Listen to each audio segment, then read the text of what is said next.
I've shared with you in the past that in my early priesthood I covered a parish in Seattle. There's a chronic shortage of priests, much worse in the Pacific Northwest than here in the Midwest. And you'd go out for a couple of weeks. Oftentimes these are one priest parishes, and the priest gets sick or he has a death in his family or something happens. It's very difficult to cover the parish during his absence. And one year I was assigned to Holy Family Parish, which was in Auburn, Washington, which is about an hour north of Seattle, old lumber town. But in addition to being an old lumber town, the town sits at the foot of Mount Rainier. And every morning I'd go out with my cup of coffee to sit on the deck, and there'd be this glorious image of Mount Rainier. Breathtaking, I might say.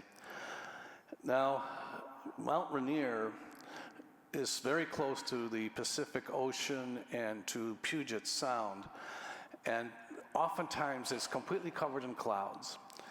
And you could go to Seattle for a week and never see it and wonder yourself, why are they always talking about Mount Rainier? Where is it?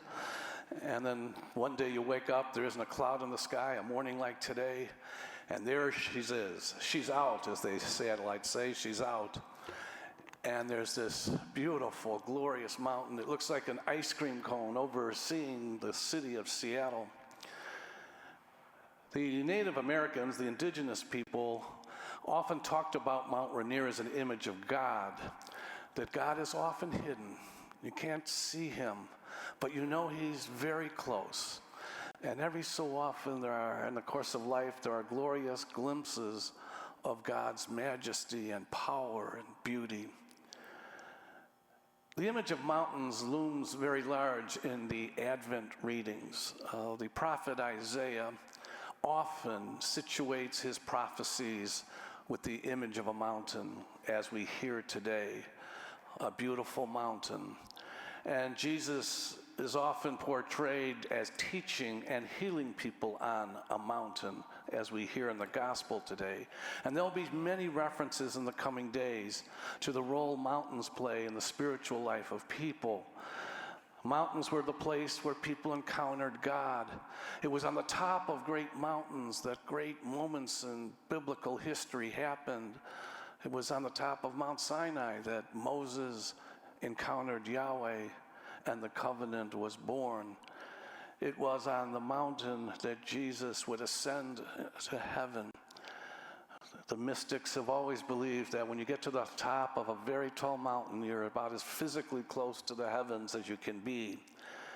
And so mountains are a spiritual landscape of God's gracious love for us. If you ever climbed a mountain, climbing a mountain is a very perilous task. It's not simply walking up the path to the top of a mountain. There are many obstacles and challenges along the way. It requires great stamina. The greater the mountain, the more challenging prospects it holds to prevent you from making it to the top. Spiritually, we're all sort of at various places climbing the mountain of faith. And there are periods of time when the climbing up the mountain is very easy and we're moving along and there are beautiful meadows and glorious vistas. Then there are perilous times when the path is not clear, where the incline is very steep. We begin to think, I can't make it. This was stupid. Why did I think I could do this? There are times when we feel we're lost on the mountain. But spiritually, the Lord keeps getting us back on the path, and Advent is filled with stories of helping us finding our way back to the path that leads to Him, no matter what the obstacles are. I pray that these early days of the Advent journey, you'll feel the grace of God revealed to you, that you will see the path clearly before you as we are journeying closer to our commemoration of the birth of Jesus in Bethlehem, that great moment when God was born into human history. May these Advent days that pass very quickly be filled with gracious glimpses and marvelous manifestations of God's love for all of us. Thank you for joining us today. Our digital ministry provides a valuable service to parishioners and visitors alike. Daily and Sunday Mass, funerals, weddings, and fireside chats, among other things, can be seen locally, throughout the country, and even the world, in real time or at one's convenience. If you would like to support this effort, please go to olphglenview.org. Click on the gold Donate button and then the Sunday Giving icon to make a contribution on our secure online giving portal. We sincerely appreciate your past and ongoing support. Thank you for helping us continue this ministry.